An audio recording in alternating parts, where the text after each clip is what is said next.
ભગવાનના ચરણારવિંદ રૂપી કૃપાનું આશ્રય એમને કર્યું. ચરણારવિંદની શરણાગતિ સ્વીકાર કરી અને એ આશ્રય રૂપી નૌકાના સહારે એ આ મહાસાગર રૂપી કૌરવોના સૈન્યને એ તરી શક્યા. મુझे ઉનકી કથા સુનની. અરે હું તો મારા માના ગર્ભના અંદર બળીને રાખડો થઈ જવાનો હતો, પણ ભગવાને એ બ્રહ્માસ્ત્રથી મારું રક્ષણ કર્યું, ચારે બાજુથી મારું રક્ષણ કર્યું, એટલે મારું નામ પરીક્ષિત પડ્યું. મુझे उनके चरित्रों का श्रवण करना है. સુખદેવજી મહારાજને અલગ અલગ પ્રકારના પ્રશ્નો પરીક્ષિત રાજાએ પૂછ્યા છે. ભૂલ કરીને બેઠા છે પ્રાયશ્ચિત કરવા માટે. સંતના ગળાના અંદર એમને સર્પ નાખ્યો અને એ સર્પના નાખવાથી જે એમને ભૂલ થઈ, અપરાધ થયો અને શ્રાપનો સામનો કરવો પડ્યો, એના પ્રાયશ્ચિત રૂપે ભગવત કથાનું શ્રવણ કરવા બેઠા રાજા પરીક્ષિત એમના હૃદયના અંદર ભગવાનના દિવ્ય ચરિત્રને શ્રવણ કરવાની ભાવના જાગૃત થઈ છે. પૃથ્વી દેવી પર પાપનો ભાર વધવા લાગ્યો. પૃથ્વી દેવી બ્રહ્માજી પાસે ગયા. બ્રહ્માજીને કીધું, હે બ્રહ્માજી, આપ પ્રભુ કો વિનંતી કરો કે આ સૃષ્ટિમાં અવતાર ગ્રહણ કરે. બ્રહ્માજી ક્ષીર સાગરના અંદર પડેલા ભગવાન આદિ નારાયણ સ્વરૂપ ભગવાન શ્રી કૃષ્ણને વિનંતી કરવા પધાર્યા છે. પુરુષુક્તના માધ્યમથી સ્તુતિ કરી છે. એ પુરુષુક્તના માધ્યમથી ભગવાનની સ્તુતિ કરવામાં આવી. ભગવાને બ્રહ્માજીના હૃદયના અંદર આકાશવાણી કરી, હે બ્રહ્માજી, તમે બધા જ દેવ અને દેવાંગનાઓને કહો કે ભૂતલ ઉપર પ્રગટ થાય. હું વસુદેવજીના ગૃહે સાક્ષાત પરપુરુષ રૂપે, પ્રકૃતિ પુરુષ નહીં પણ પ્રકૃતિથી પર એવા પુરુષ તરીકે પૂર્ણ પુરુષોત્તમ સ્વરૂપે અવતાર ગ્રહણ કરીશ. બ્રહ્માજીએ બધા જ દેવ અને દેવાંગનાઓને આજ્ઞા કરી, તમે ભૂતલ પર પ્રગટ થાઓ. શ્રી વલ્લભાચાર્યજી મહાપ્રભુજીએ સુબોધનીજીના અંદર કીધું કે જે 16,000 ને ભગવાન સ્વીકાર કરે છે, એ 16,000 માંથી 6,000 આ દેવાંગનાઓ જ દ્વારિકા લીલાના અંદર ભગવાનની પત્નીઓ બને છે. બીજી 10,000 વ્રજ લીલાના અંદર વિરહની અગ્નિના અંદર બળીને ભસ્મીભૂત થઈ ગયેલી હોય છે. એ વ્રજાંગનાઓનો પુનઃ ભગવાન દ્વારિકા લીલાના અંદર સ્વીકાર કરે છે. એ રીતે 16,000 ને ભગવાન દ્વારિકા લીલાના અંદર સ્વીકાર કરતા હોય છે. એમાં 6,000 એ દેવાંગનાઓ છે. બ્રહ્માજી આ આકાશવાણીને બધા જ લોકોના સામે પ્રસ્તુત કરી રહ્યા છે. परमात्मा श्री कृष्णचंद्र जब कोई भी कथा के अंदर कृष्ण जन्म के अंदर प्रकट होते हैं, ત્યારે દરેક વ્યક્તિ એ જ ભાવ કરવાનો છે કે ભગવાન શ્રી કૃષ્ણ એ મારા હૃદયમાં અને મનમાં પ્રગટ થઈ રહ્યા છે. સંસારને ભૂલીને, જગતને ભૂલીને એ કૃષ્ણચંદ્રના સ્વરૂપના અંદર આસક્ત થવાનું છે, મગ્ન બનવાનું છે. ચિત્તના અંદર પ્રભુને પ્રગટ કરવાના છે. આ કથા એક ધ્યાન છે જ્યાં ભગવાનનું અનુસંધાન થાય છે. ભગવાન શ્રી કૃષ્ણ તો અજન્મા છે. ભગવાન શ્રી કૃષ્ણ તો એ કણકણમાં, જનજનમાં, સૃષ્ટિના પ્રત્યેક તત્વના અંદર વિરાજમાન છે.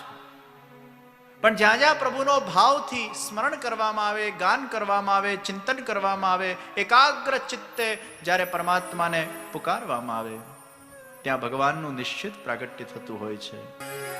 હે નારદ, જ્યાં મારા ભક્તો મારું ચિંતન કરે, મનન કરે, તે સર્વ જગ્યાએ હું પ્રગટ થઈ જાઉં છું. એ સર્વ સ્થળો પર એ કૃષ્ણ જન્મ થઈ જતું હોય છે. એ ભગવાન શ્રી કૃષ્ણને આપણા મનમાં, આપણા હૃદયમાં, આપણા આત્મામાં પ્રગટ કરવાના છે. એ સ્વરૂપના અંદર આપણા ચિત્તનો નિરોધ કરવાનો છે.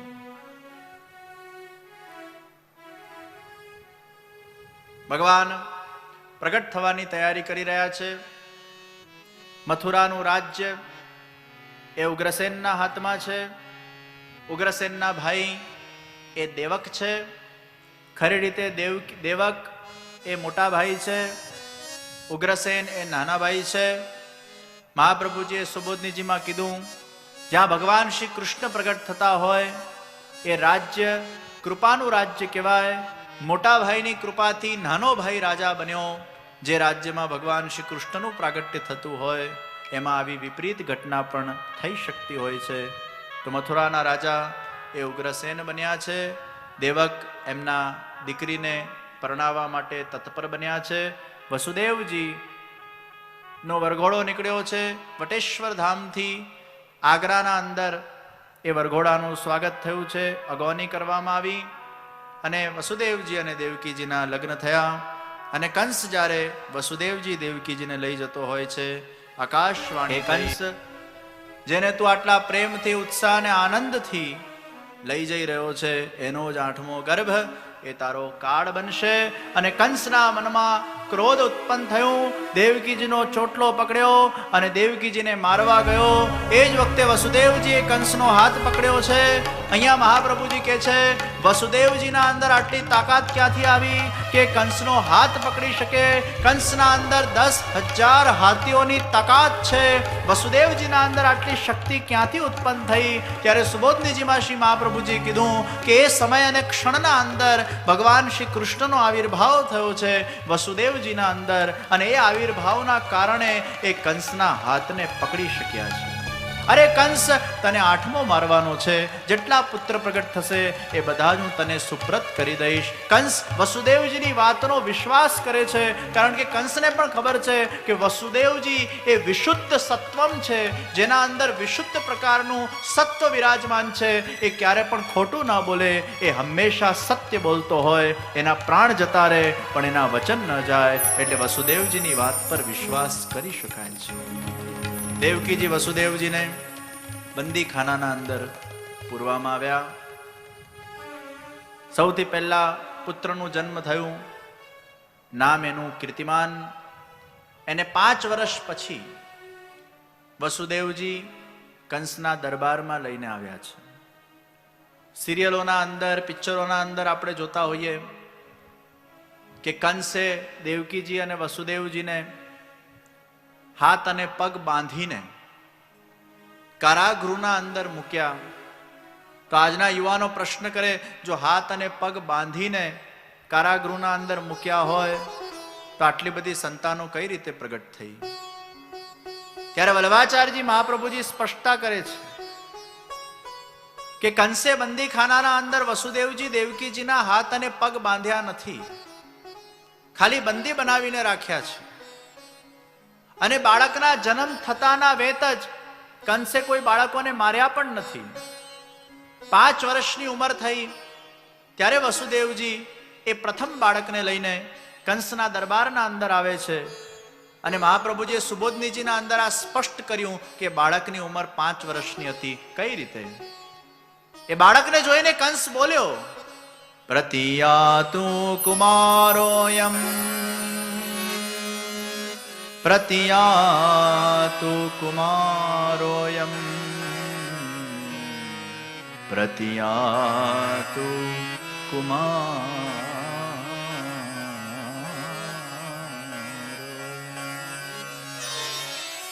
કુમાર શબ્દનો ઉપયોગ સંસ્કૃતમાં 5 વર્ષના બાળક માટે થાય છે. નવજાત શિશુને ક્યારે પણ કુમાર કહેવામાં આવતું નથી. અને યાતુ, જે રીતે આંગળી પકડીને આ બાળકને તમે મારા પાસે લાવ્યા છો, એ જ રીતે આંગળી પકડીને એ બાળકને તમે પાછા લઈ જાઓ. આ બાળકથી મને કઈ ખતરો નથી, મને તો 8મો મારવાનો છે. હું શા માટે આ બાળકને મારીને મારા પાપના ભંડારને ભરું? નારદજી પધાર્યા બુદ્ધિ ભ્રષ્ટ કરી કંસની. નારદજીએ ભગવાનનું મન છે, ભગવાનને થયું જ્યાં સુધી કંસનો પાપનો ભંડાર ભરાય નહીં ત્યાં સુધી હું અવતાર કઈ રીતે ગ્રહણ કરું. નારદજી આવ્યા, કહેવા લાગ્યા અરે આ ભગવાનની ગણતરીઓ અલગ અલગ પ્રકારની હોય, પહેલો પણ આઠમો હોઈ શકે, બીજો પણ આઠમો હોઈ શકે, ત્રીજો પણ આઠમો હોઈ શકે. એ કોઈ પણ વ્યક્તિ એ આઠમો બની શકે છે. તો તમે એમ નહીં માનતા કે આઠમો ક્રમબદ્ધ રીતે આવે. તમે આ બધા જ બાળકોને મારી નાખો, આ બધા બાળકોમાંથી કોઈ પણ તમારો કાળ બની શકે છે. સાતમું ગર્ભ દેવકીજીના અંદર હતું બલરામજીના સ્વરૂપે, અને સાતમા ગર્ભને ભગવાન એ સંકર્ષિત કરે છે. યોગ માયાના માધ્યમથી ભગવાને યોગ માયાને બોલાવી છે અને કીધું છે, હે યોગ માયા, તમે આ બલરામજીને વસુદેવજીના બીજા પત્ની રોહિણીજીના ગર્ભના અંદર ટ્રાન્સફર કરો અને એ ગર્ભનું રક્ષણ કરો. યોગ માયા કે છે, પ્રભુ હું આપની શક્તિ છું, આપ જેમ કહેશો હું કરવા તૈયાર છું, હજી આદેશ કરો. યોગ માયા, તમારે યશોદાજીના ત્યાં બાળકી તરીકે જન્મ લેવાનું છે અને હું વસુદેવજીના ત્યાં કૃષ્ણ તરીકે સાક્ષાત પ્રગટ થઈશ. હું રાતોરાત મથુરાથી ગોકુળ આવી જઈશ અને તમે રાતોરાત એ ગોકુળથી મથુરા આવી જશો. હું સવારે ઉઠીને ગોકુળના અંદર માખણ મિશ્રી ખાઈશ, તમે સવારે ઉઠીને મથુરાના અંદર કંસનો માર ખાશો. યોગ માયા કે છે, પ્રભુ આપના માટે હું કંઈ પણ કરવા તૈયાર છું, હું માર ખાવા પણ તૈયાર છું, પણ મને કે ઇનામ વિનામ મળશે કે નહીં મળે? ભગવાન કે છે, અત્યારે તમને કઈ જ ઇનામ નહીં મળે, પણ કળિયુગના અંદર તમે અલગ અલગ માતાજીના સ્વરૂપે પ્રગટ થશો અને એ માતાજીના સ્વરૂપે તમને એટલી બધી સમૃદ્ધિ મળશે, એટલી બધી સિદ્ધિઓ મળશે કે નવરાત્રિના 9 દિવસ સુધી લોકો તમારા ગોળ ગોળ ફરશે, લોકો તમારા આજુબાજુ ફરશે. અત્યારે તમને કશું જ નહીં મળે, પણ તમને કળિયુગના અંદર ખૂબ સિદ્ધિઓ પ્રદાન થશે. જાઓ યોગમાયા, હું તમને વરદાન પ્રદાન કરું છું. સાતમો ગર્ભનું જ્યારે સંકર્ષણ થયું તે વખતે કંસે દેવકી અને વસુદેવજીને બંદી બનાવ્યા, અર્થાત બંનેના હાથ પગમાં બેડીઓ બાંધી છે, જેનાથી આઠમો ગર્ભની કોઈ સંભાવના ન રહી શકે. પણ મૂર્ખ કંસને ખબર નથી કે ભગવાન શ્રી કૃષ્ણનું જ્યારે પ્રાગટ્ય થતું હોય એ ભગવાન કૃષ્ણ યોનિમાંથી પ્રગટ નથી થતા. એ ભગવાન કૃષ્ણ અયોની છે, એ પૂર્ણ પુરુષોત્તમ છે, એ પ્રકૃતિથી પર છે, એ પ્રાકૃત રીતે પ્રગટ થતા નથી, એ ભગવાન અપ્રાકૃત રીતે પ્રગટ થતા હોય છે. કંસ દેવકીજી અને વસુદેવજીના વારંવાર દર્શન કરવા આવે છે કે મેરા કાલ તો નહીં આયા, મેરા કાલ તો નહીં આયા, મેરા કાલ તો નહીં આયા. દેવકીજી વસુદેવજી મનથી ભગવાનનું સ્મરણ કરતા જાય છે અને સ્મરણના માધ્યમથી ભગવાન શ્રી કૃષ્ણને પોતાના મનના અંદર પધરાવતા જાય છે. આइए हम भी भगवान श्री कृष्ण को अपने मन से, अपने हृदय से स्मरण करते हुए, चिंतन करते हुए उनका दिव्य आविर्भाव हमारे मन में, अंतःकरण में, हमारे देह के अंदर, हमारे रोम रोम के अंदर करे. कुछ पल के लिए, कुछ क्षणों के लिए कृष्ण भगवान के दिव्य चिंतन के अंदर व्यस्त होने का प्रयास करे. देवकी जी वसुदेव जी એ ભગવાનનું ધ્યાન કરી રહ્યા છે, એ ભગવાનનું સ્મરણ કરી રહ્યા છે, એ ભગવાનનો આવિર્ભાવ કરી રહ્યા છે. ભગવાન એ દેવકીજી ને વસુદેવજીના મનમાં પ્રગટ થશે, મનમાંથી હૃદયમાં પ્રગટ થશે અને હૃદયમાંથી બહાર પધારશે. आइए हम भी हमारे मन को भगवान श्री कृष्ण के दिव्य चिंतन और स्वरूप के अंदर निरुद्ध बनाए, मन से भगवान का भाव से चिंतन. जी वसुदेवजी એ ભાવથી કૃષ્ણ ભગવાનનું મનન કરી રહ્યા છે. આપણા ત્યાં 3 પ્રકારની વૈદિક દીક્ષાઓ છે. એક કુકડું એ પોતાના ઈંડાના ઉપર બેસીને પોતાના સ્પર્શના માધ્યમથી, પોતાની હૂંફના માધ્યમથી એ ઈંડા ઉપર જ્યારે બેસીને નૃત્ય કરે ત્યારે એ ઈંડું પુષ્ટ બને છે. એક મગર એ ઈંડાને સ્પર્શ નથી કરતો, એ ઈંડાને પાણીના કિનારા પર મૂકે અને વારંવાર કિનારા ઉપર આવીને પોતાના દૃષ્ટિના માધ્યમથી, એ દૃષ્ટિની ઉર્જાના માધ્યમથી ધીરે ધીરે એ ઈંડાને પુષ્ટ કરતો હોય છે. કુકડા સ્પર્શના માધ્યમથી ઈંડું પુષ્ટ કરે, મગર દૃષ્ટિના માધ્યમથી ઈંડું પુષ્ટ કરે અને કાચબો એ ઈંડાને કોઈ રેતીના અંદર ગાળી દે છે, પછી ભૂલી જાય છે કે ઈંડું ક્યાં ગાળેલું હતું.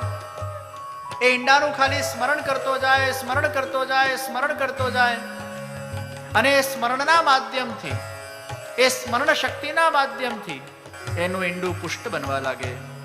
એમ દેવકીજી વસુદેવજી એ મનથી ભગવાન શ્રી કૃષ્ણનું સ્મરણ કરતા ગયા, સ્મરણ કરતા ગયા, સ્મરણ કરતા ગયા, અને પ્રભુનો દિવ્ય આવિર્ભાવ એ દેવકીજીના મનના અંદર થવા લાગ્યો છે. દેવકીજી વસુદેવજી એ મનમાં એ ભગવાનના દિવ્ય સંસ્કારોને, દિવ્ય સ્વરૂપને, दिव्य तत्व ने अनुभव करवा लगा છે. देवकी जी का मन और वसुदेव जी का मन प्रसन्न होने लगा. परमात्मा का दिव्य आगमन उनके मन के अंदर हुआ है. देवकी जी वसुदेव जी ना चेहरा ऊपर भारोभार तेज विद्यमान है. सविशेष देवकी जी पहला करता पण वधारे सुंदर लागवा लाग्या. कंसना मनमा थयुं एक वार कि हमणां ज देवकी जी ने समाप्त करी नाखूं, पण पछी विचार आव्यो कि एक स्त्रीनी हत्या एटले 100 ब्रह्म हत्या बराबर कहेवाय, अने एक गर्भनी हत्या एटले 100 स्त्री हत्या बराबर कहेवाय. एम 10,000 ब्रह्म हत्यानुं पाप एना शिर पर चढ़ते एना मनमा विचार आव्यो कि आ बाळक जन्मी जाय एम तरत एने मारी नाखीश. कंस त्यांथी विदा ले छे. कंसने एनो काळ देखावा लाग्यो. देवकीजी वसुदेवजी भावथी भगवाननुं स्मरण करवा लाग्या. कंस ए भयथी भगवाननुं स्मरण करवा लाग्यो. एक भयथी भगवाननी भक्ति करे छे, एक भावथी भगवाननी भक्ति करे छे. भगवाननी भक्ति भयथी करे के भावथी करे, भगवान ए बन्नेनो उद्धार करता होय छे. कंस भय से भगवान को भज रहा है, देवकी जी वसुदेव जी भाव से भगवान को भज रहे हैं. धीरे धीरे भगवान वो देवकी जी वसुदेव जी के हृदय के अंदर पधारने लगे. कुछ ही क्षणों के अंदर भगवान श्री कृष्ण का पूर्ण प्रागट्य होने वाला है.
भगवान श्री कृष्ण देवकीजी वसुदेवजीना हृदयना अंदर प्रकट थवा लाग्या छे.